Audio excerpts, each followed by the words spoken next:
जय श्री राधे, जय श्री कृष्णा। आप सभी का श्री ज्योतिष केंद्र में हार्दिक स्वागत है। आइए आज की प्रश्नोत्तरी में प्रवेश करेंगे। आप सभी का प्रश्नोत्तरी में बहुत बहुत स्वागत है। आज की प्रश्नोत्तरी में प्रवेश करेंगे उससे पूर्व जानेंगे कि आज के प्रश्न कितने सुंदर हैं। आज के प्रश्नों पर ध्यान देंगे कि आज के प्रश्न क्या हैं, कौन कौन से प्रश्न हैं जिस पर चर्चा करना है। तो चलिए आज के प्रश्नों को जानते हैं। पहला प्रश्न है, किसी ने प्रश्न किया है कि गुरुजी गुस्सा कैसे शांत करें। गुस्सा शांत करने का यानी क्रोध शांत करने का क्या उपाय है, क्या तरीका है। और दूसरा प्रश्न है कि कुत्ता पालना घर में क्या उचित है या अनुचित। और तीसरा प्रश्न है कि कुत्ता संकट में अगर हो तो क्या उसको संरक्षण देना चाहिए या नहीं, उसकी हेल्प करना चाहिए या नहीं। चौथा प्रश्न है, घर में सुख शांति के लिए क्या करें, कोई उपाय बताएं। यह प्रश्न बहुत ही सुंदर प्रश्न आए हुए हैं। आज के जो प्रश्न हैं बहुत सुंदर प्रश्न, के लिए आज के प्रश्नों पर चर्चा करते हैं। पहला प्रश्न जो कि गुस्सा कैसे शांत करें, उसके लिए आपको बताएं। देखिए, गुस्सा एक तो स्वाभाविक होता है, स्वभाव में आ जाता है। छोटी छोटी बातों पे गुस्सा करने लग जाते हैं। एक बचपने के रूप में होता है जो कि छोटी छोटी बातों में बचपने की तरह रूठने लग जाते हैं। और एक ये होता है कि रियली कि कोई गलत काम होता हो, गलत काम को देख करके सहन ना कर पाएँ। इस प्रकार से गुस्सा कई प्रकार का होता है, लेकिन मुख्यतः दो प्रकार का होता है, एक ऊपर का, एक अंदर का। जो ऊपर के और अंदर का जो क्रोध होता है उसे जानने के लिए आपको बताएं कि ऊपर का क्रोध कैसा होता है और अंदर का कैसा होता है। पहले ये समझ लीजिए, फिर आपको बताएंगे उपाय। देखिए, ऊपर का क्रोध होता है जैसे कि एक माँ अपने बेटी बेटा के साथ में गुस्सा करती है, क्रोध करती है। तो उसमें क्या होता है, उस समय बेटी बेटा को पीटते समय माता पिता को ख्याल रहता है कि कहीं बेटी बेटा को लग ना जाए, चोट ना लग जाए। तो ऐसा ख्याल रखते हुए गुस्सा करते हैं जो कि कहीं कोई हानिकारक प्रभाव ना पड़े इसलिए। और जो कि गुस्सा भी करती है लेकिन उसका कोई दुष्प्रभाव ना पड़े, इसके लिए ध्यान भी रखना पड़ता है। इसे कहते हैं ऊपर का क्रोध केवल थोड़ी देर के लिए आता है फिर शांत हो जाता है, उसे कहते हैं ऊपर का क्रोध। या फिर किसी को डरा धमका के काम निकालना हो फिर शांत हो जाए, उसे कहते हैं ऊपर का क्रोध। और ऊपर का क्रोध इतना हानिकारक नहीं होता है, लेकिन अंदर का क्रोध ज़्यादा हानिकारक होता है। अंदर का क्रोध ये होता है कि आपसे कोई बात किसी ने कहा और छोटी छोटी बातों पे आप अपने दिमाग में अनेक नेगेटिव विचार ला करके अपने अंदर गुस्सा बढ़ाते चले जा रहे हैं। तो यह अंदर का क्रोध होता है। और बदले की भावना लेने का जो भाव होता है, या फिर हम किसी से द्वेष भाव रखें, तो ये अंदर का क्रोध होता है। और अंदर का क्रोध बहुत हानिकारक होता है। इसलिए आप क्रोध गुस्सा को शांत करने का जो उपाय ये है कि पहली बात तो आपके साथ में कोई व्यवहार होता है तो संभवतः सुधार करने योग्य है तो कर सकते हैं, सुधार करें। अगर आपको ऐसा लगता है कि नहीं, अगले आदमी ने हमारे साथ ऐसा किया है या फिर हमारे साथ में ऐसा हुआ है, तो उसके लिए बस अपना सब कुछ ठाकुर जी पे छोड़ देना चाहिए। जो हुआ ठाकुर जी की कृपा से हुआ, यानी ठाकुर जी ने जैसा किया अच्छा ही किया होगा। उसमें ज़रूर कोई ना कोई ऐसी कोई समस्या होगी जो हमारी हानिकारक होगी हमारे लिए, जो कि ठाकुर जी ने उस समस्या को इस प्रकार से टाल दिया और हमारे जीवन में कोई ना कोई अच्छाई लाने के लिए ठाकुर जी ने ऐसा किया है। यानी जो हुआ अच्छा हुआ, ठाकुर जी की कृपा से सही हुआ। और जो हो रहा है वर्तमान में वह भी ठाकुर जी की कृपा से ही हो रहा है और सही हो रहा है, अच्छा हो रहा है। और जो होगा वह भी ठाकुर जी की कृपा से ही अच्छा ही होगा, सही होगा। इसलिए केवल तीन बात याद रखना चाहिए। तीन बातों को हमेशा याद रखें, जो हुआ अच्छा हुआ, जो हो रहा है अच्छा हो रहा है, जो होगा वो भी अच्छा ही होगा। फिर हमें क्रोध करने की क्या आवश्यकता है, क्योंकि जब सब कुछ ही अच्छा है तो फिर क्रोध किस बात का। ठीक है। और क्रोध शांत करने के लिए अपने आप को सब कुछ समझ लेने से भी क्रोध बढ़ता है।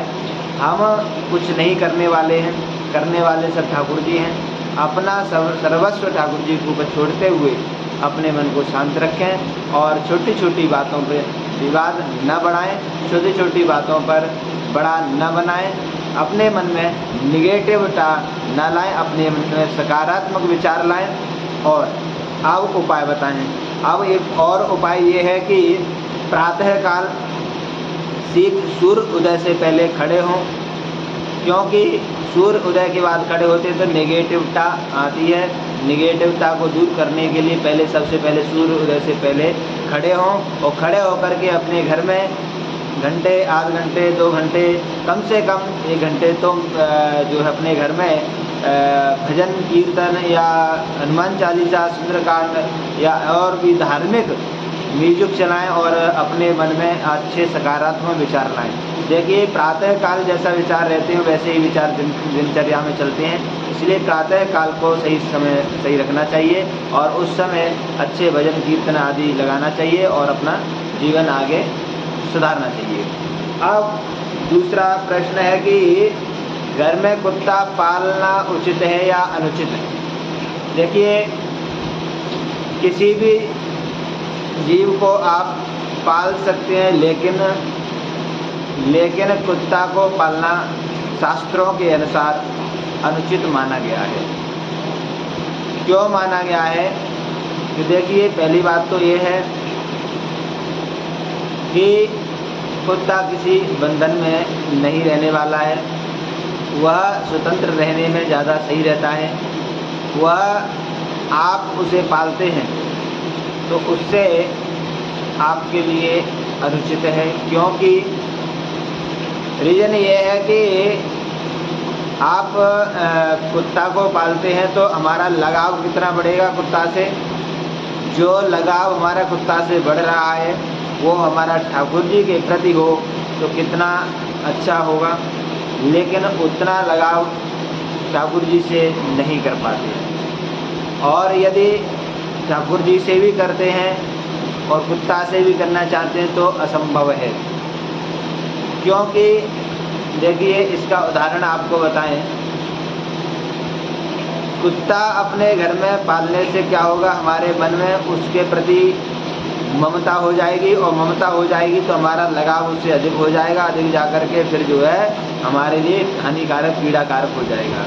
क्योंकि रीजन समझ लीजिए, जैसे कि पहले ऋषभ देव जी के बड़े पुत्र भरत जी हुए, जिन्होंने तपस्या की, गंडकी नदी में तपस्या कर रहे थे। उस समय हिरणी का बच्चा भरत जी ने पालन पोषण किया और हिरणी के बच्चा को बचाने के लिए, उस पर जीव रक्षा करने के लिए भरत जी ने उसे अपने घर में रख लिया। हालांकि भरत जी ने कोई गलत नहीं किया, उन्होंने जीव की रक्षा के हितार्थ, भले के लिए अच्छा सही कार्य किया जो कि जीव की रक्षा करना चाहिए।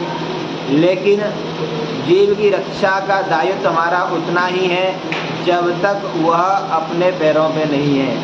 वह अपने पैरों में योग्य है, अपने स्वतंत्र रह सकता है तो फिर उसे छोड़ देना चाहिए था, लेकिन नहीं छोड़ा, क्योंकि उससे प्रेम होते होते ममता हो गई और ममता हो करके लगाव इतना हो गया कि हिरणी के बच्चा के बिना भरत जी नहीं रह पा रहे थे। जब अंततोगत्वा जब भरत जी का शरीर पूरा हुआ तब हिरणी के बच्चे का ख्याल रहा और अंतमति सो गति, अंत में जैसी हमारी मति होती है वैसी हमारी गति होती है। उसी प्रकार से भरत जी का अगला जन्म भी हिरण के रूप में रहा। अब हमारा भी यही परिणाम होता है कि हम घर में कुत्ता पालते हैं तो हमारा लगाव कुत्ता से अधिक हो जाता है। हम एक कुत्ते को अपने परिवारी सदस्य की तरह मानते हैं, अपने साथ में बिठालते हैं, सुलाते हैं, खिलाते हैं, साथ में खा भी लेते हैं और उसके जूठन को भी खा लेते हैं। यहाँ तक कि एक ही बिस्तर पे सो जाते हैं, जबकि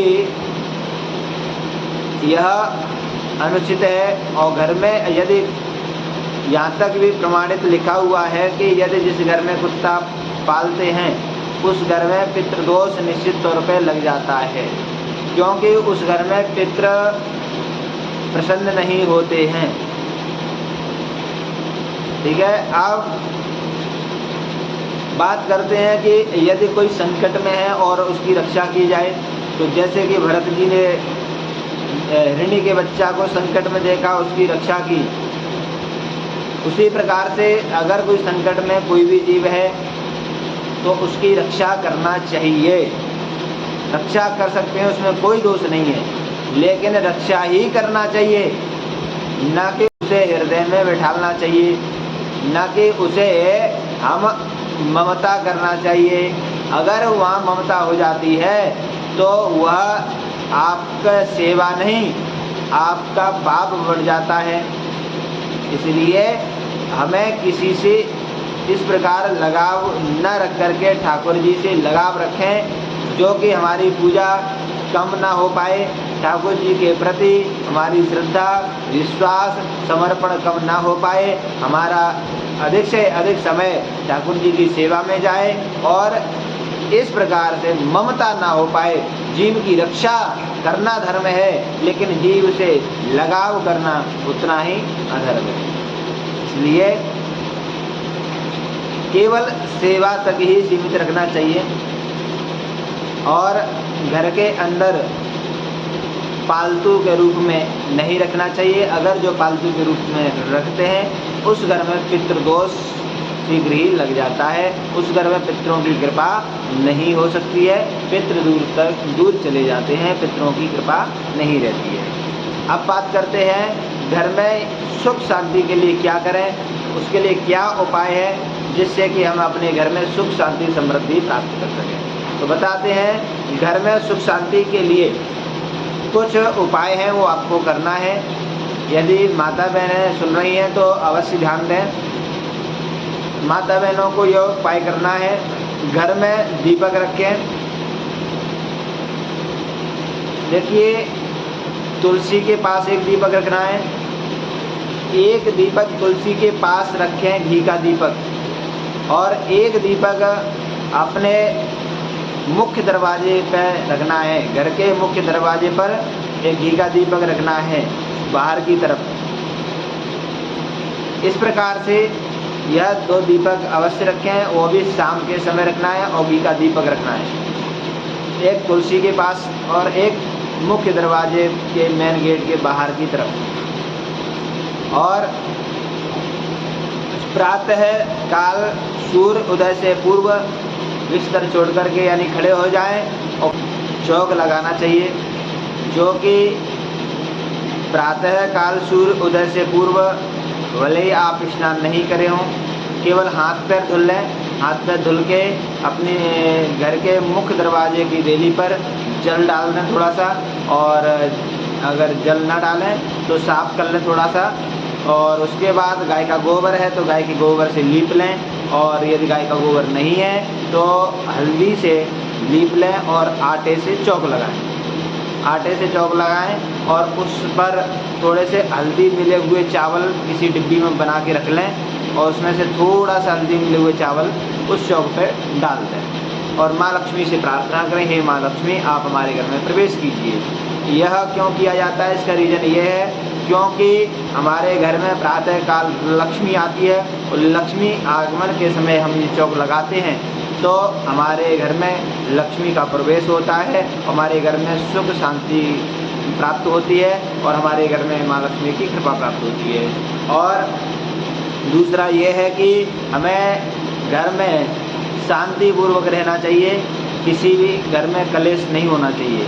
यदि घर में कलेश होता है, घर में लड़ाई झगड़े होते हैं, आए दिन हाय खिटखिट होते हैं, आए दिन छोटी छोटी बातों पे लड़ाई झगड़े होते रहते हैं, तो घर में कलेश होना भी ये हानिकारक होता है। इससे माँ लक्ष्मी की कृपा प्राप्त नहीं हो पाती है। यदि आप माँ लक्ष्मी की कृपा को प्राप्त करना चाहते हैं, हमारे घर में सुख शांति बनी रहे या चाहते हैं, तो घर में लड़ाई झगड़ा कलेश नहीं करना चाहिए। क्योंकि तुलसीदास जी ने भी कहा है कि जहाँ सुमति तहाँ संपत्ति नाना, जहाँ कुमति तहाँ विपत्ति निधाना। जहाँ सुमति होती है, जहाँ मन प्रेम होता है, वहाँ पर सुख शांति समृद्धि रहती है। जहाँ प्रेम नहीं होता है, वहाँ पर विपत्ति ही विपत्ति, संकट ही संकट प्राप्त होते रहते हैं। इसलिए प्रेम पूर्वक रहना चाहिए और अपने घर में ये घरेलू नॉर्मली उपाय अवश्य ही प्रत्येक व्यक्ति को करना चाहिए। घर में एक तुलसी के पास दीपक रखें, देली पे दीपक रखें और देली पे स्वास्तिक बनाएं। इसलिए ध्यान रखें, ये नियम ध्यान करते रहें। यदि फिर भी कोई बात समझ में नहीं आई हो तो स्क्रीन पर दिए गए नंबर पर संपर्क कर सकते हैं और अपना प्रश्न कर सकते हैं, पूछ सकते हैं, या फिर कमेंट बॉक्स में अपना प्रश्न प्रस्तुत कर सकते हैं। यदि आपको इस प्रकार से प्रश्नों की जानकारी चाहिए, कोई आपका प्रश्न है, तो कमेंट बॉक्स में ज़रूर अपना प्रश्न प्रस्तुत करें। और यदि व्हाट्सएप पे कमेंट अपना प्रश्न करना है तो आपके स्क्रीन पर दिए हुए नंबर पे व्हाट्सएप पर भी आप हमें मैसेज कर सकते हैं, प्रश्न अपना कर सकते हैं। उसके माध्यम से, वीडियो के माध्यम से आपको उत्तर प्राप्त हो जाएगा, कर सकते हैं। और आज के लिए इतना ही, पुनः फिर कल मिलते हैं। जय श्री राधे, जय श्री कृष्णा। यूट्यूब पे नए हैं तो सब्सक्राइब अवश्य कर लें और इस वीडियो को आगे भी शेयर करें। जय श्री कृष्णा।